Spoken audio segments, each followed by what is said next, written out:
समाजशास्त्र की कक्षा में आप सबका स्वागत है। आज इस लेक्चर में हम शॉर्ट आंसर टाइप क्वेश्चन के बारे में जानेंगे, क्वालिटेटिव मेथड्स के बारे में, जो कि यूनिट 3 में है। इनके शॉर्ट आंसर टाइप क्वेश्चन किस तरह से आपको अटेम्प्ट करने हैं, और in short answer type question के साथ साथ आपके लॉन्ग आंसर टाइप क्वेश्चन है उनकी भी रिविजन हो जाएगी। तो इस लेक्चर में हम आज जानेंगे ऑब्जर्वेशन के बारे में, इंटरव्यू के बारे में, केस स्टडी के बारे में, शेड्यूल के बारे में और क्वेश्चनेयर के बारे में। ये जो पांचों टॉपिक दिए गए हैं ये यूनिट 3 के अंदर है, और इनके शॉर्ट आंसर टाइप क्वेश्चन किस तरह से अटैम्प्ट करने हैं जो 2-2 मार्क्स के आएंगे। तो हम शुरुआत करते हैं। पहला क्वेश्चन, अवलोकन या निरीक्षण से आप क्या समझते हैं। देखिए, अवलोकन का मतलब होता है आंखों से देखना। जब हम किसी सामाजिक समस्या से संबंधित या जिस विषय में हम शोध कर रहे हैं उस विषय से संबंधित उद्देश्यपूर्ण तरीके से जब हम किसी चीज़ को देखते हैं तो वो अवलोकन कहलाता है।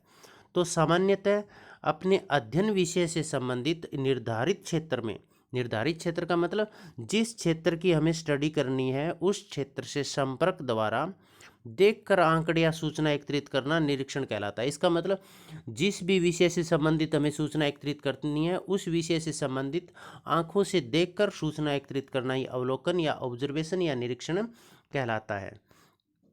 अवलोकन की परिभाषा दीजिए या अवलोकन को परिभाषित कीजिए। तो आप कोई एक परिभाषा भी लिख सकते हैं, बहुत प्रसिद्ध परिभाषा है मोजर की। ठोस अर्थ में अवलोकन में कानों तथा वाणी की अपेक्षा आंखों का अधिक प्रयोग होता है। देखिए, इसमें आंखों का मतलब देखने का काम ज़्यादातर हम आंखों से ही करेंगे, तो इसमें कानों और वाणी का प्रयोग है वो बहुत कम होता है। अवलोकन या निरीक्षण या ऑब्जर्वेशन की विशेषताएं क्या है। यह प्राथमिक तथ्यों का संकलन किया जाता है, क्योंकि देखने का मतलब हम देख रहे हैं और वही चीज़ हम नोट कर रहे हैं, तो ये प्राथमिक डाटा संकलित हम करते हैं। प्रत्यक्ष अध्ययन, जिस क्षेत्र का हम अध्ययन करते हैं उस क्षेत्र में आमने सामने का संपर्क होता है, हम वहाँ पर मौजूद होते हैं। सामूहिक व्यवहार का अध्ययन, एक साथ हम बहुत सारे लोगों का भी अवलोकन कर सकते हैं, उनका अध्ययन हम कर सकते हैं। विश्वसनीय आंकड़े, और इससे जो सूचना प्राप्त होगी वो विश्वसनीय सूचना प्राप्त होगी। अब इसके प्रविधि के गुण विशेषताओं वाले वो भी इसमें अपन लिख सकते हैं। और अवलोकन प्रविधि के गुण बताइएगा तो सरल है, बहुत ही सरल है, क्योंकि जाकर जो चीज़ हम देख रहे हैं वही चीज़ हमें नोट करनी है। सत्यापनशीलता, यदि कोई सूचना पर हमें ऐसे लगे भी भ्रम पैदा हो तो हम दोबारा उसको देखकर सत्यापन कर सकते हैं भी जो हमने नोट किया था वो सही है या नहीं है। उत्तरदाताओं पर निर्भरता से बचाव, इसमें एक सबसे बड़ा लाभ ये है कि अवलोकन में हमें उत्तरदाताओं पर निर्भर नहीं रहना पड़ता, क्योंकि सूचनादाता जो सूचना प्राप्त करता है या शोध करता है वो उत्तरदाताओं से प्रश्न तो पूछता ही नहीं है, वो तो सिर्फ उनके व्यवहार को देखेगा और जो चीज़ देख रहा है वही नोट करेगा। सर्वाधिक, यह सबसे प्रचलित विधि है, क्योंकि दैनिक जीवन में हम इस विधि का प्रयोग करते रहते हैं। निरीक्षण प्रविधि के इसके दोष क्या हैं। कुशल शोधकर्ता का अभाव, भी शोध कार्य के लिए जब इसमें कुशल शोधकर्ता का होना चाहिए तभी वो गहन और उद्देश्यपूर्ण तरीके से घटनाओं का अवलोकन कर सकता है। व्यवहार में कृत्रिमता, यदि अवलोकित समूह को या व्यक्तियों को पता लग जाए कि उनके व्यवहार का अवलोकन किया जा रहा है तो बनावटी व्यवहार करेंगे या वो अच्छा व्यवहार करेंगे। पक्षपात, इसमें पक्षपात की संभावना भी रहती है, क्योंकि ये पूरी तरह से शोधकर्ता के ऊपर निर्भर है, तो वो अपनी तरह पूरी संभावना है कि जो बात उसे अच्छी लगे वो उसमें नोट कर सकता है। ऐतिहासिक घटनाओं, जो घटनाएं इतिहास में घटित हो चुकी है उनका अवलोकन नहीं किया जा सकता। निरीक्षण अवलोकन के विभिन्न प्रकार बताइए। देखिए, अवलोकन के 3 प्रकार है वैसे तो। सहभागी अवलोकन, 3 प्रकार है, नियंत्रित, अनियंत्रित और सामूहिक अवलोकन। नियंत्रित, अनियंत्रित और सामूहिक अवलोकन। नियंत्रित अवलोकन वो अवलोकन होता है जिसमें घटनाओं और शोधकर्ता के ऊपर नियंत्रण स्थापित किया जाता है। अनियंत्रित अवलोकन वो नियंत्रित होता है, वो अवलोकन होता है जिसमें घटनाओं और शोधकर्ता है उन दोनों के ऊपर ही किसी तरह का कोई नियंत्रण नहीं होता। कंट्रोल्ड और अनकंट्रोल्ड भी कहते हैं। सहभागी अवलोकन वो अवलोकन होता है जिसमें जिस समूह का हम अवलोकन कर रहे हैं उस समूह का हिस्सा बन जाते हैं और लोगों को पता ही नहीं चलता भी आप में से ही कोई हमारे व्यवहार का अवलोकन कर रहा है। असहभागी अवलोकन का मतलब उस जिस समूह का अध्ययन करना है उस समूह का शोधकर्ता या अवलोकन करता सदस्य नहीं बनता, बल्कि वो दूर से ही उसका अवलोकन करता है। अर्ध सहभागी अवलोकन वो अवलोकन होता है कुछ परिस्थितियों में तो वो सहभागी अवलोकन होता है और कुछ परिस्थितियों में असहभागी अवलोकन होता है। मतलब दोनों का मिक्सअप होता है। इन दोनों की कमियों को, दोषों को दूर करने के लिए अर्ध सहभागी अवलोकन आया। सामूहिक निरीक्षण, सामूहिक निरीक्षण का प्रयोग सबसे पहले अमेरिका में किया गया था। सामूहिक निरीक्षण का मतलब ये होता है कि जिस समूह का अवलोकन करना है उसमें एक अवलोकनकर्ता ना होकर बहुत सारे कई अवलोकनकर्ता होंगे, और वो जिस जिस फील्ड में एक्सपर्ट है वो फील्ड उसको, जैसे किसी को राजनीतिक क्षेत्र का अवलोकन करने के लिए दे दिया, किसी को आर्थिक क्षेत्र का, और जब वो अपनी पूरी रिपोर्ट ले आएंगे तो उन सभी की रिपोर्ट कंपाइल करके इकट्ठी करके उसके आधार पर निष्कर्ष निकाले जाएंगे। इसका मतलब समूह के द्वारा निरीक्षण जब किया जाएगा तो उसको सामूहिक निरीक्षण या अवलोकन कहेंगे।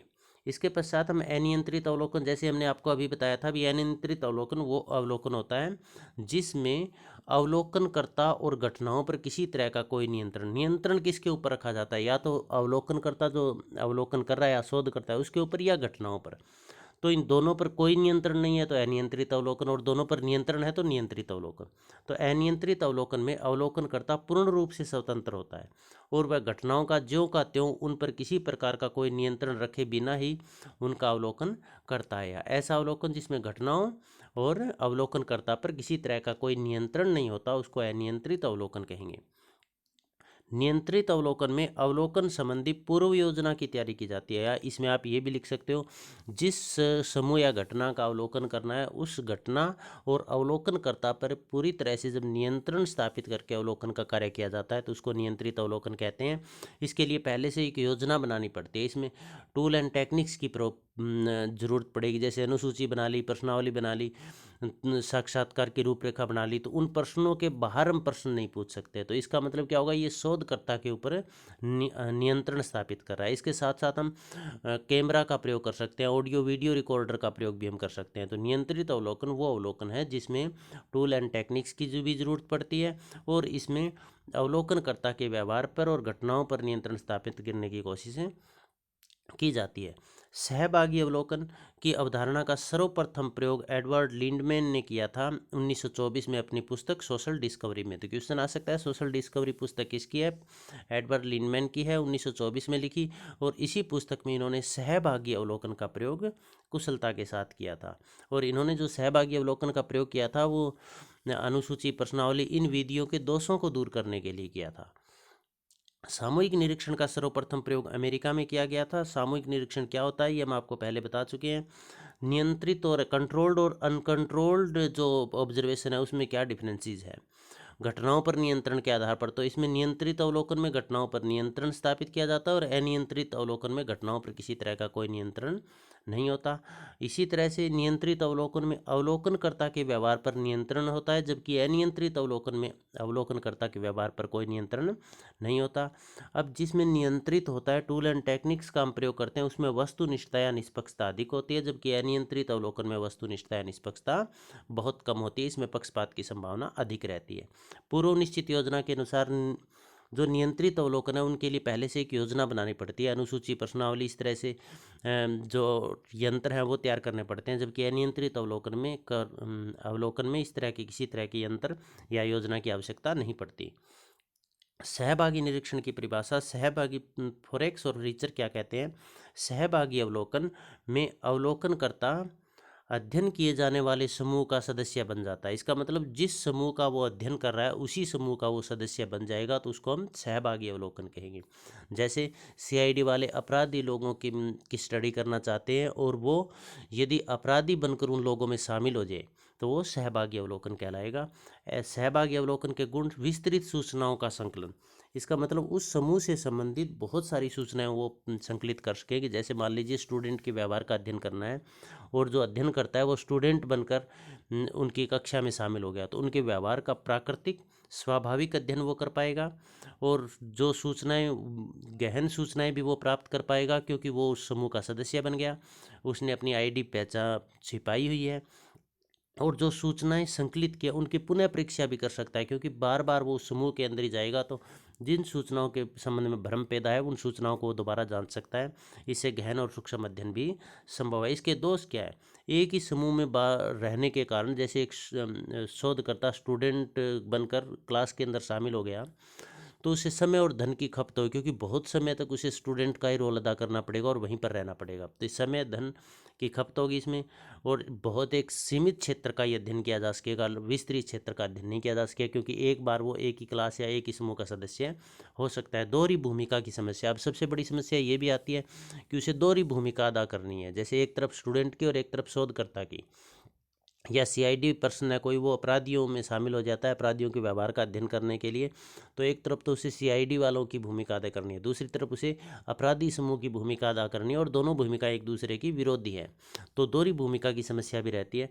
पूर्ण सहभागिता संभव नहीं है, मतलब अपने आप को अपने रियल समूह से, वास्तविक समूह से दूर करके उस समूह में एकदम पूरी तरह से सम्मिलित करना संभव नहीं है, और इसका प्रयोग भी सीमित होता है। असहभागी अवलोकन की परिभाषा। असहभागी अवलोकन अवलोकन की एक ऐसी प्रविधि है जिसमें अवलोकन करने वाला अवलोकित समूह में छिपा रहता है। इसके पश्चात असहभागी निरीक्षण के गुण और दोष। असहभागी जो उस समूह का सदस्य नहीं है बल्कि दूर से ही उस समूह का अध्ययन कर रहा है, तो भूमिका सामंजस्य का अभाव। इसके गुण क्या है, मतलब भूमिका सामंजस्य का मतलब जो अवलोकन करता है उसकी एक ही भूमिका रहेगी, दोहरी भूमिका नहीं रहेगी इसमें, इसलिए उनके दोनों भूमिकाओं में तालमेल करने नाम की किसी तरह की कोई समस्या नहीं होती है। जन सहयोग व सहानुभूति, लोगों को पता होता है ये अवलोकन कर रहा है, तो लोगों की सहानुभूति और सहयोग भी उसके साथ रहता है। दोष इसके क्या होंगे, केवल बाह्य पक्षों का अध्ययन। असहभागी अवलोकन है तो उससे केवल बाहरी पक्षों का अध्ययन किया जा सकता है, आंतरिक और गहन छिपी हुई बातों का अध्ययन इसमें नहीं किया जा सकता। अमूर्त घटनाएं, ऐसी घटनाएं जिनको देखा नहीं जा सकता, जो भावनात्मक है, जो जहन में छिपी हुई है, उन घटनाओं का अवलोकन इसमें नहीं किया जा सकता। इसके पश्चात साक्षात्कार से हम क्या समझते हैं, देखिए सामाजिक शोध में साक्षात्कार का तात्पर्य कि शोध विषय से संबंधित, किसी शोध विषय से संबंधित दो या दो से अधिक व्यक्ति जब एक निश्चित स्थान पर मिलते हैं और आपस में वार्तालाप करते हैं, और उसी वार्तालाप के माध्यम से जब डाटा कलेक्ट करते हैं, तो उसको हम साक्षात्कार कहते हैं। तो साक्षात्कार में दो या दो से अधिक व्यक्ति होने चाहिए, एक उद्देश्य होना चाहिए, और एक माध्यम जिसके माध्यम से वो बातचीत कर रहे हैं, लैंग्वेज होनी चाहिए। तो ये साक्षात्कार सामाजिक अनुसंधान की वह पद्धति है जिसके द्वारा साक्षात्कारकर्ता वार्तालाप के द्वारा सूचनादाता के विचार और भावनाओं में प्रवेश करके तथ्यों का संकलन करता है। इसका मतलब जब वो शोध करता है, वो जिससे सूचना प्राप्त करनी है उसके पास जाएगा, उससे वार्तालाप करेगा अध्ययन विषय से संबंधित, और उन्हीं वार्तालाप के माध्यम से उसको पूरे विश्वास में लेकर उसके गहन और गुप्त सूचनाएं अर्जित करेगा। यही तो साक्षात्कार है। विंगम और मूर के अनुसार साक्षात्कार एक उद्देश्यपूर्ण वार्तालाप है। इसके पश्चात उद्देश्यपूर्ण का मतलब एक वार्तालाप है साक्षात्कार दो या दो से अधिक व्यक्तियों के बीच में। उद्देश्यपूर्ण का मतलब किसी न किसी उद्देश्य को ध्यान में रखकर। साक्षात्कार किसे कहते हैं, उसमें ये क्वेश्चन भी लिख सकते हैं, शाब्दिक अर्थ स्पष्ट करें उसमें भी ये लिख सकते हैं कि साक्षात्कार शब्द अंग्रेजी भाषा के इंटरव्यू का हिंदी रूपांतरण है। इंटरव्यू शब्द इंटर प्लस व्यू दो शब्दों से मिलकर बना है। इंटर का मतलब होता है अंदर, आंतरिक, और व्यू का मतलब होता है देखना या किसी व्यक्ति के अंदर झांक कर देखना। अंतः दर्शन करना, मिलना या भेंट करना, इसका मतलब उसके माध्यम से व्यक्ति के अंदर की बातों का पता लगाना साक्षात्कार कहलाता है। साक्षात्कार प्रविधि की विशेषताएं, दो या दो से अधिक व्यक्ति होंगे, एक साक्षात्कार लेने वाला और एक साक्षात्कार देने वाला। एक वैज्ञानिक प्रविधि है, इसका मतलब काल्पनिक या अनुमान पर आधारित नहीं है, क्रमबद्ध तरीके से की जाने वाली एक वैज्ञानिक विधि है। प्रत्यक्ष संपर्क, इसमें दोनों सूचनादाता और सूचना प्राप्तकर्ता आमने सामने फेस टू फेस रिलेशन में होते हैं, और निश्चित समय व स्थान पर दोनों मिलते हैं। साक्षात्कार प्रवृत्ति के उद्देश्य, आंकड़ों का संकलन। इसका उद्देश्य क्या होता है, आंकड़ों का संकलन करना पहला उद्देश्य भी। अध्ययन विषय से संबंधित जो भी हमारी शोध समस्या है उससे संबंधित सूचना एकत्रित करना, फिर सूचनाओं का सत्यापन करना भी। सूचनादाता ने हमने कोई सूचना बताई है, हमें लगे भी ये सूचना हो सकता है थोड़ी बहुत गलत हो, तो हम उसको उससे संबंधित क्रॉस क्वेश्चनिंग करके उसका सत्यापन भी कर सकते हैं। इसमें इससे गहन और अर्थपूर्ण और गुप्त और रहस्यमयी सूचनाओं का भी पता लगाना इसमें लगाया जाता है। कार्य के आधार पर साक्षात्कार के प्रकार, कार्य के आधार पर चार भागों में बांटा गया: निदानात्मक साक्षात्कार, अनुसंधानात्मक साक्षात्कार, निदर्शन साक्षात्कार और उपचारात्मक। निदानात्मक साक्षात्कार में किसी समस्या के कारणों को पता लगाने के लिए जब साक्षात्कार लिया जाता है तो उसको निदानात्मक कहते हैं। उपचारात्मक उस समस्या के समाधान के लिए जब साक्षात्कार लिया जाता है तो उसको उपचारात्मक कहा जाता है। अनुसंधानात्मक, किसी विषय में शोध करने से संबंधित तथ्य संकलन के लिए जब दो या दो से अधिक व्यक्ति आपसे वार्तालाप करते हैं तो उसको अनुसंधानात्मक साक्षात्कार कहा जाता है। अध्ययन के लिए इकाइयों के चयन के लिए या निदर्शन चयन के लिए जब साक्षात्कार लिया जाता है तो उसको निदर्शन साक्षात्कार कहा जाता है। प्रत्यक्ष साक्षात्कार से आप क्या समझते हैं, जैसे कि नाम से ही स्पष्ट है, डायरेक्ट इंटरव्यू क्या होगा, जिसमें अध्ययनकर्ता और जो सूचनादाता है वो एक दूसरे के आमने सामने उपस्थित होंगे या एक दूसरे के आमने सामने उपस्थित होकर वो वार्तालाप करते हैं। प्रत्यक्ष साक्षात्कार में साक्षात्कारकर्ता सूचनादाता से प्रत्यक्ष संपर्क अर्थात आमने सामने की स्थिति में आपस में अध्ययन विषय से संबंधित सूचनाओं की प्राप्ति करता है। साक्षात्कार प्रविधि के गुण प्रत्यक्ष संपर्क होता है, इसमें आमने सामने का संपर्क होता है, इसलिए एक दूसरे को जान भी जाते हैं, पहचान भी जाते हैं और एक दूसरे को विश्वास होता है, जिससे सूचनाएं वास्तविक प्राप्ति होती है।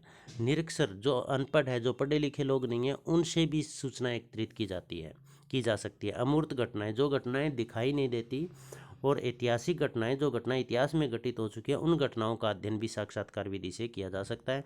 साक्षात्कार विधि के दोष क्या हैं? इसमें समय, श्रम व धन की बहुत ज़्यादा खपत होती है, क्योंकि एक एक व्यक्ति का इंटरव्यू लेना पड़ता है, तो इसलिए बहुत समय भी बहुत लगता है सभी लोगों से मिलने के लिए। धन और श्रम शक्ति भी इसमें खपत होती है। हीनता की भावना, कई बार शोधकर्ता में, साक्षात्कारकर्ता में हीनता की भावना आ जाती है, क्योंकि सूचनादाता यदि उसके साथ बार बार मिसबिहेव करता है और उसके रिस्पेक्ट नहीं करता है, तो उसमें हीनता की भावना आ जाएगी और वो फिर मन लगाकर अपना काम नहीं कर पाएगा। संपर्क की समस्या, साक्षात्कार प्रविधि में लोगों से संपर्क की समस्या भी है। जैसे मान लीजिए किसी के पास इंटरव्यू लेने के लिए गए और वो व्यक्ति हो सकता है काम के लिए बाहर चला जाए, फिर दोबारा उनके पास जाए, फिर भी वो नहीं मिले, तो इसलिए संपर्क की भी एक बहुत बड़ी समस्या रहती है। विश्वसनीयता का अभाव भी रहता है, क्योंकि दोनों ही पक्षों से सूचनादाता है वो भी साक्षात्कारकर्ता को खुश करने के लिए जैसी वो सूचना चाहता है वही सूचना वो देगा, वास्तविक सूचना नहीं देगा। और साक्षात्कारकर्ता या शोधकर्ता भी उसको सूचनाओं को फेरबदल कर सकता है। केंद्रित साक्षात्कार, केंद्रित साक्षात्कार का प्रयोग फिल्म, रेडियो, टीवी, मोबाइल आदि का सूचनादाताओं पर प्रभाव जानने के लिए इसका प्रयोग किया जाता है। इसका मतलब किसी विशेष उद्देश्य को केंद्र में रखकर, जैसे रेडियो को केंद्र में रखकर भी रेडियो का लोगों पर क्या प्रभाव पड़ा, ये जानने के लिए जब हम साक्षात्कार करते हैं तो उसको सेंट्रल इंटरव्यू भी कहते हैं। व्यक्तिगत अध्ययन, व्यक्तिगत अध्ययन केस स्टडी, व्यक्तिगत अध्ययन किसी सामाजिक इकाई का गहन व संपूर्ण अध्ययन है। इसका मतलब इसमें किसी एक इकाई का अध्ययन किया जाता है और उस इकाई के संपूर्ण पक्षों का अध्ययन एक साथ किया जाता है। यह इतना गहन है कि इसमें शोधकर्ता अध्ययन की जाने वाली इकाई के सभी पक्षों का सभी संभव स्रोतों और पद्धतियों से जानकारी हासिल करना है। जैसे मान लीजिए एक बहुत इंटेलिजेंट विद्यार्थी है, तो उसके व्यवहार का हमें अध्ययन करना है, तो वो इकाई होगी अपनी। उसके जन्म कहाँ हुआ, उसके दोस्तों के प्रति कैसा व्यवहार रहा, स्कूल में कैसा व्यवहार रहा, उसके लेख लिखे हुए हैं, डायरियाँ लिखी हुई है, मतलब जितने सोर्स उपलब्ध है अपने पास, उन सभी से सूचना एकत्रित करके जब उसका अध्ययन किया जाएगा तो उसको व्यक्तिगत अध्ययन कहेंगे। व्यक्तिगत अध्ययन की विशेषताएं, विशेष सामाजिक इकाई का अध्ययन, या कोई परिवार हो सकता है, कोई व्यक्ति हो सकता है, कोई समुदाय हो सकता है, कोई समाज हो सकता है। इसका मतलब इसमें केवल विशिष्ट सामाजिक इकाई का अध्ययन किया जाएगा, गहनता से अध्ययन किया जाएगा, सभी स्रोतों से सभी पक्षों के बारे में जानकारी लेकर अध्ययन किया जाएगा। गुणात्मक अध्ययन है ये, और संपूर्ण अध्ययन, एक साथ इकाई के सभी पक्षों का अध्ययन इसमें किया जाएगा। इसके पश्चात व्यक्तिगत अध्ययन की परिभाषा पीवी यंग क्या कहते हैं? व्यक्तिगत अध्ययन पद्धति किसी सामाजिक इकाई के जीवन की खोज और उसके विश्लेषण की पद्धति है, चाहे वह इकाई एक व्यक्ति, परिवार, संस्था या फिर सांस्कृतिक या फिर वर्ग या संपूर्ण ही क्यों ना हो। इसका मतलब हो गया कि किसी एक इकाई को लेकर, वो एक इकाई व्यक्ति भी हो सकता है, परिवार भी हो सकता है, संस्था भी हो सकती है, सांस्कृतिक समूह भी हो सकता है, वर्ग भी हो सकता है, उसके संपूर्ण जीवन की खोज करना ही व्यक्तिगत अध्ययन कहलाता है। व्यक्तिगत अध्ययन पद्धति के प्रकार, व्यक्तिगत अध्ययन जिसमें केवल एक व्यक्ति को इकाई मानकर अध्ययन किया जाएगा। समूह या समुदाय का अध्ययन, जिसमें एक समुदाय या समूह को अध्ययन की इकाई मानकर उसका संपूर्ण अध्ययन किया जाएगा। ऐतिहासिक व्यक्तिगत अध्ययन, हिस्टोरिकल केस स्टडी, इसमें इतिहास से संबंधित जो इकाई है उनका अध्ययन किया जाएगा। अवलोकन व्यक्तिगत अध्ययन, अवलोकन के माध्यम से केस स्टडी की जाएगी। स्थिति व्यक्तिगत माध्यम अध्ययन, किसी विशेष स्थिति में रखकर उसका केस स्टडी की जाएगी। व्यक्तिगत अध्ययन में तथ्य संकलन की कौन कौन सी प्रविधियाँ प्रयोग में लाई जाती है? देखिए, प्राथमिक सूचनाएं संकलित करने की प्रविधियाँ और द्वितीयक सूचनाएं संकलित करने की प्रविधियाँ, दो प्रविधियाँ इसमें प्रयोग में लाई जाती है। प्राथमिक सूचनाएं जैसे उसके पर्सनल लेटर हो गए, डायरियाँ हो गई, और द्वितीयक स्रोत में कौन से होंगे? जैसे उसके स्कूल से रिकॉर्ड हो गया, या फिर उनके दोस्तों से, पड़ोसियों से, पेरेंट्स से जो बातें पूछते हैं वो द्वितीयक स्रोत हो गए। व्यक्तिगत अध्ययन की मौलिक मान्यताएं क्या है? मौलिक मान्यताएं ये है कि मानव की मौलिक एकता भी, सभी मनुष्यों में लगभग एक जैसे ट्रेंड्स पाए जाते हैं, तो इसीलिए एक व्यक्ति का यदि अध्ययन करेगा तो वो सभी के ऊपर लागू किया जा सकता है। समय का प्रभाव, और प्रत्येक इकाई के ऊपर समय का प्रभाव भी पड़ता है। इकाई की समग्रता, यदि इकाई को समझना है तो उसकी संपूर्णता के साथ यदि अध्ययन किया जाएगा तो ही उसको समझ पाएंगे, इसीलिए केस स्टडी की जाती है। और परिस्थितियाँ भी पुनरावृत्त होती रहती है, इसीलिए इन परिस्थितियों का भी अध्ययन इसमें किया जाता है। व्यक्तिगत अध्ययन के गुण क्या है? गहन और सूक्ष्म अध्ययन इससे संभव है। इकाई से संबंधित संपूर्ण ज्ञान इसमें लिया जा सकता है, और इससे जो ज्ञान अर्जन होता है उससे के आधार पर कल्पनाओं का निर्माण किया जा सकता है। इससे व्यक्ति के अनुभव में भी वृद्धि होती है। इसके पश्चात हम आगे बढ़ते हैं। व्यक्तिगत अध्ययन के दोष, इसमें एक व्यक्ति का गहनता से अध्ययन करते हैं तो उसमें महीने सालों लग जाते हैं, तो इससे अधिक धन भी लगता है, समय भी लगता है और श्रम भी लगती है। इसमें पक्षपात की संभावना भी रहती है, क्योंकि जिन स्रोतों से हमने सूचना एकत्रित किया, चाहे वो पर्सनल लेटर हो, चाहे वो उसकी डायरियाँ हो, या दोस्त हों, पेरेंट्स हो, उनकी जो स्रोत है उनका सत्यापन नहीं किया जा सकता। हमें उन्हीं के ऊपर निर्भर रहना पड़ेगा, चाहे उसमें पक्षपात किया गया हो या नहीं किया गया हो। जैसे मान लीजिए किसी व्यक्ति की डायरी लिखी गई है, उसको हमें सत्य मानना पड़ेगा, तो डायरी में अपने बारे में कोई नेगेटिव बातें नहीं लिखेगा, तो केवल एक पक्षीय होगी वो, तो इसमें पक्षपात की संभावना रहती है। इसका सीमित प्रयोग किया जाता है, विस्तृत क्षेत्र में इसका प्रयोग नहीं किया जा सकता। दोषपूर्ण जीवन इतिहास, तो इसके दोष रहेंगे। प्राथमिक सूचनाएं संकलन करने की प्रविधियां कौन कौन सी है?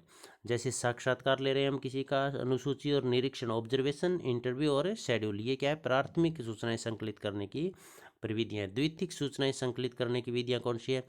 डायरियाँ, जीवन इतिहास और निजी पत्र और अन्य स्रोत जो है, ये इसके क्या रहेंगे? द्वितीय संकलन करने की प्रविधियां रहेगी। अन्य स्रोतों में जैसे न्यूज़पेपर में कोई कटिंग आई हुई है, न्यूज़पेपर में इसकी न्यूज़ लगी हुई है, वो हम ले रहे हैं, या फिर कहीं पुलिस रिकॉर्ड है तो यदि वहाँ से हम डाटा कलेक्ट कर रहे हैं, स्कूल से डाटा कलेक्ट कर रहे हैं, तो ये द्वितीयक स्रोत के अंदर आएंगे। अनुसूची से आप क्या समझते हैं? देखिए, जब हम शोध विषय से संबंधित एक प्रश्नों की लिस्ट तैयार कर ली, और वो प्रश्नों की लिस्ट यदि हम खुद शोधकर्ता, सूचनादाता के पास लेकर जा रहे हैं और आमने सामने के संपर्क में उसको फिलअप कर रहे हैं एक इंटरव्यू के माध्यम से, तो वो अनुसूची कहलाएगी।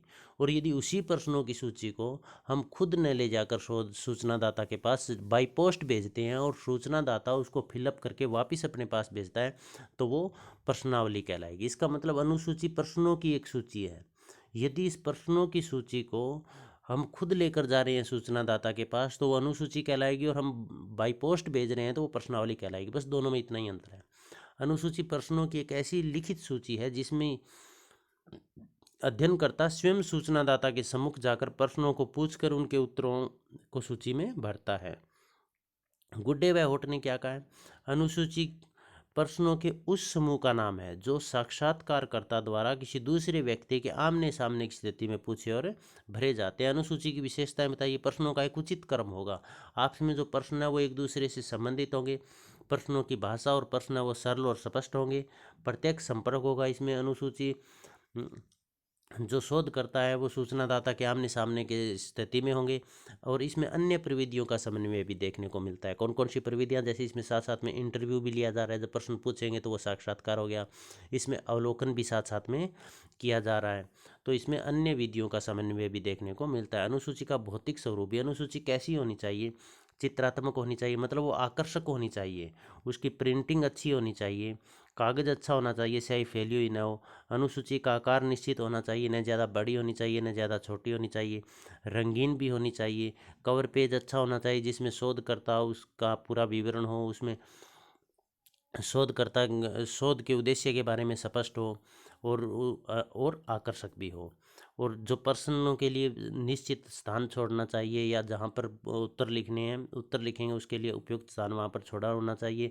दोनों तरफ जो हाशिया छोड़ते हैं वो भी उचित जगह होनी चाहिए। भाषा सरल और स्पष्ट बोधगम्य होनी चाहिए, और जो शोधकर्ता के सूचनादाता है और शोधकर्ता दोनों के लिए समझने वाली भाषा इसमें होनी चाहिए। अनुसूची प्रविधि के मुख्य उद्देश्य क्या है? नंबर एक, तो इन सभी विधियों का उद्देश्य वस्तु परक का मतलब निष्पक्ष आंकड़ों का संकलन करना है। शोध समस्या से संबंधित निष्पक्ष आंकड़ों का संकलन करना। अध्ययन को अर्थपूर्ण व गहन बनाना, अध्ययन को और गहन बनाना, क्योंकि इसमें शोधकर्ता और सूचनादाता आमने सामने की स्थिति में सूचना संकलित करते हैं। अनुपयोगी संकलन, जो सूचनाएं हमारे शोध विषय से संबंधित नहीं है उन सूचनाओं को वहाँ पर कलेक्ट ही नहीं किया जाता, इसलिए अनुपयोगी सूचनाएं हैं उनसे पहले से ही बचाव हो जाता है। और मूल्यांकन अध्ययनों में भी सहायता प्रदान करती है। अनुसूची के 2 गुण 2 दोष, या गुण दोष बताइए। तो अनुसूची का गुण क्या? प्रत्यक्ष संपर्क होता है। ये जो निरक्षर व्यक्ति है उनके लिए भी लाभदायक है।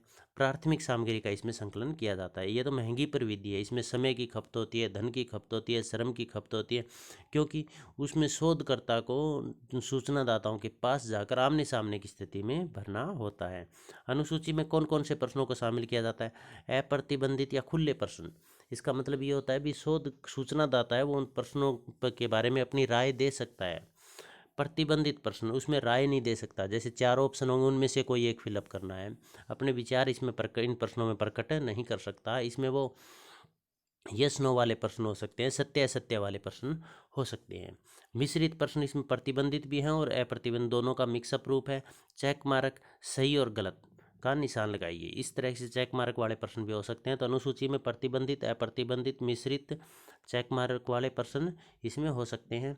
अनुसूची प्रविधि में आंकड़ों का संकलन करने के लिए किन किन चरणों का पालन किया जाता है? भी कौन कौन से स्टेप होंगे? सबसे पहले तो उत्तरदाताओं का हम सेलेक्ट करेंगे भी किन से सूचना लेनी है। फिर उनमें से कुछ एक के ऊपर जो अनुसूची है उसका परीक्षण करके देखेंगे भी क्या क्या दिक्कत आ रही है। जो जो दिक्कत आ रही है उनको हम वास्तविक डाटा कलेक्ट करने से पहले ही उस अनुसूची को ठीक कर देंगे। कार्यकर्ताओं का चयन, फिर अनुसूची के लिए कितने कार्यकर्ता चाहिए, उन कार्यकर्ताओं का चयन करेंगे जो अनुसूची फील्ड में लेकर जाएंगे और उनको ट्रेनिंग भी देंगे। उत्तरदाताओं से फिर संपर्क करेंगे। वास्तविक कार्य शुरू होगा तो कार्यकर्ता या शोधकर्ता है वो उत्तरदाताओं से संपर्क करेगा, उनसे साक्षात्कार के माध्यम से सूचनाएं कलेक्ट करेगा। और फिर जो मुख्य शोधकर्ता है वो कुछ एक अनुसूचियां, जो सभी अनुसूचियां उसके पास आ गई उनमें से कुछ एक अनुसूचियों को फिर फील्ड में लेकर जाएगा और उन लोगों के पास बैठकर उसकी जांच करेगा भी सूचनाएं सही संकलित की गई है या नहीं की गई है। प्रश्नावली, प्रश्नावली सामाजिक शोध से संबंधित तथ्य संकलन करने की प्रश्नों की एक ऐसी सूची होती है जिसमें डाक द्वारा सूचनाओं, जिसे प्रश्नों की सूची को डाक के माध्यम से सूचनादाताओं के पास भेजा जाता है और सूचनादाता भर के उसे वापस लौटा देता है। बताया था ना अनुसूची और प्रश्नावली में थोड़ा सा अंतर है। है दोनों ही प्रश्नों की सूची। यदि शोधकर्ता खुद लेकर जाता है तो वो प्रश्न अनुसूची कहलाएगी, शेड्यूल कहलाएगी, और यदि उसको बाई पोस्ट भेजता है तो वो क्वेश्चनियर या प्रश्नावली कहलाएगी। प्रश्नावली की परिभाषा पोप के अनुसार, पोप क्या कहते हैं? एक प्रश्नावली को प्रश्नों के एक समूह के रूप में परिभाषित किया जा सकता है। ये प्रश्नों का एक समूह है जिसका उत्तरदाता को बिना एक अनुसंधानकर्ता अथवा परगणक की व्यक्तिगत सहायता के देना पड़ता है। इसका मतलब उसमें जब सूचनादाता उसका आंसर देता है तो जो सूचना प्राप्त करता है वो उसके सामने नहीं होता, उसे बिना किसी की मदद के स्वयं ही उनके उत्तर भर के लौटाने पड़ते हैं। एक अच्छी प्रश्नावली की 4 विशेषताएं: प्रश्नों का उचित क्रम होना चाहिए, जो अनुसूची की है वही इसमें लिखेंगे। प्रश्नों का उचित क्रम होना चाहिए इसमें, और अप्रत्यक्ष संपर्क इसमें होना चाहिए जिससे जो सूचनादाता है वो खुलकर अपनी सूचनाएं दे सकता है। सूचनादाताओं द्वारा ही इसे भरा जाता है। आंकड़े संकलन करने की त्वरित विधि, क्योंकि एक साथ बहुत सारे लोगों के पास बाई पोस्ट भेजी जा सकती है और फिर वो फिलअप करके वापस भी भेज देते हैं। प्रश्नावली के गुण: समय व धन की बचत होती है क्योंकि इसमें एक साथ बहुत सारे सूचनादाताओं से संपर्क किया जा सकता है बाई पोस्ट, और फिर वो वापस भी सभी अनुसूचियां लौट कर जल्दी आ जाती है। विशाल जनसंख्या का अध्ययन एक साथ किया जा सकता है। स्वयं प्रशासित, इसका मतलब इसमें काम स्वयं ही हो रहा है। सूचना जो प्राप्त करता है उसको तो सिर्फ एड्रेस लिखकर जिन जिन उत्तरदाताओं के पास भेजनी है वहाँ पर सिर्फ भेजना है, फिर वो उत्तरदाता उसमें खुद ही भरेंगे और खुद ही बाई पोस्ट उसके पास भेजेंगे। तो ये स्वयं प्रशासित अपने आप काम करने वाली विधि है। तुलनात्मक एक सांख्यिकी विश्लेषण में भी ये सहायक है। प्रश्नावली प्रविधि के कोई 4 दोष: अपूर्ण सूचना, क्योंकि इसमें जो सूचना दाता है जो प्रश्न समझ में नहीं आया तो उसकी मदद करने के लिए शोधकर्ता वहाँ पर मौजूद नहीं है, इसलिए जो प्रश्न समझ में नहीं आया वो प्रश्न है वो उसको आंसर है वो या तो खाली छोड़ देगा या अपूर्ण आधी अधूरी सूचनाएं देगा। स्वच्छ और अस्पष्ट लेख, कई बार जो जो सूचना दाता है उसकी राइटिंग बहुत ख़राब होती है या फिर ओवर कटिंग कर देते हैं जिससे वो सूचनाएं जो भरी गई है वो समझ में ही नहीं आती, तो प्रश्नावली का जो उद्देश्य है वो ही विफल हो जाता है। ऐसे सार्वभौमिक प्रश्नों का निर्माण करना संभव नहीं है जो पढ़े लिखे, बहुत ज़्यादा पढ़े लिखे और ग्रामीण, शहरी, महिला, पुरुष सभी के लिए एक जैसे हों, ऐसे प्रश्नों का निर्माण करना भी आसान कार्य नहीं है। अनुसंधानकर्ता की सहायता का अभाव, इसमें जो यदि शोधकर्ता के सामने किसी तरह की कोई सूचनादाता के सामने कोई समस्या आ जाती है प्रश्नों की भाषा या प्रश्न के समझने में, तो अनुसंधानकर्ता साथ उसका सहयोग करने के उनके सम्मुख मौजूद नहीं होता है। एक निरक्षर या अनपढ़ लोगों के लिए भी इसका प्रयोग नहीं किया जा सकता। प्रश्नावली द्वारा सूचना एकत्रित करने की प्रमुख पद्धतियाँ कौन सी है? 2 ही पद्धतियाँ हैं। या तो डाक के द्वारा भेजी जाएगी प्रश्नावली, या डाक या तो प्रत्यक्ष संपर्क के द्वारा। प्रत्यक्ष संपर्क के द्वारा कैसे? प्रत्यक्ष संपर्क का मतलब यहाँ पर आप समझिएगा, यदि प्रत्यक्ष संपर्क हम आमने सामने की स्थिति में लेकर जाते हैं और उनसे पूछकर खुद भरते हैं, तो फिर तो वो अनुसूची बन जाएगी। प्रत्यक्ष संपर्क का मतलब ये है भी हम वो पहुँचाएंगे कैसे प्रश्नावली, वो या तो डाक के माध्यम या ईमेल के माध्यम से भेजी जा सकती है, नंबर 1। नंबर 2, मान लीजिए हमें कॉलेज के स्टूडेंट की स्टडी करनी है, तो हम खुद अनुसूची वो प्रश्नों की सूची लेकर चले गए, उन सभी में बांट आए, तो वो प्रत्यक्ष संपर्क हो गया। और फिर उनमें हम प्रश्नों के यदि किसी तरह कोई दुविधा आती है तो हम उनका आंसर नहीं बताएंगे, वो सारी फॉर्मेलिटीज़ वो खुद पूरी करेंगे। तो प्रत्यक्ष संपर्क का मतलब हम खुद प्रश्नावली देकर आ रहे हैं, और डाक और ईमेल के माध्यम से ही भेजी जा सकती है। 2 तरीके हैं। प्रश्नावली निर्माण की प्रक्रिया में प्रयुक्त सहगामी पत्र क्या होता है? सहगामी पत्र में शोधकर्ता का नाम पता होता है, इसके साथ ही इसमें शोध का उद्देश्य भी बताया हुआ होता है। मतलब सहगामी पत्र, सह का मतलब साथगामी, जाने वाला, प्रश्नावली के साथ जाने वाले पत्र में जो शोधकर्ता कौन है, शोध का उद्देश्य क्या है, इसके बारे में बताया हुआ होता है।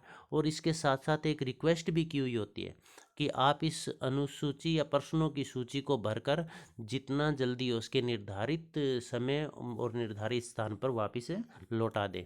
तो सहगामी पत्र एक ऐसा पत्र होता है जो प्रश्नावली के साथ भेजा जाता है, जिसमें प्रश्नावली का उद्देश्य और शोधकर्ता का पूरा विवरण तथा एक प्रार्थना पत्र भी साथ संलग्न होता है कि ये प्रश्नावली है, प्रश्नों की सूची आप जल्दी जल्दी फिलअप करके निर्धारित समय और स्थान पर पहुंचा दें। प्रश्नावली और अनुसूची में अंतर क्या है?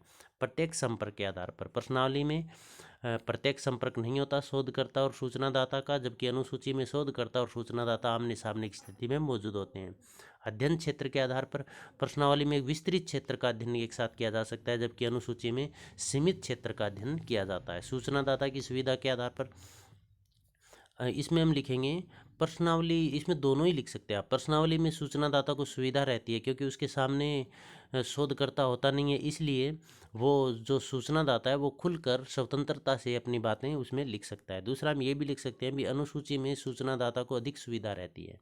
क्यों रहती है? क्योंकि उसको यदि किसी प्रश्न में कोई दिक्कत आती है तो जो शोध करता है उसके सामने उस समस्या को हल करने के लिए मौजूद रहता है। प्रयोग के आधार पर प्रश्नावली का प्रयोग डाक के द्वारा किया जाता है और अनुसूची का प्रयोग प्रत्यक्ष संपर्क के द्वारा, आमने सामने की स्थिति के द्वारा किया जाता है। तो ये इसके क्वेश्चन थे। आप सबका बहुत बहुत धन्यवाद।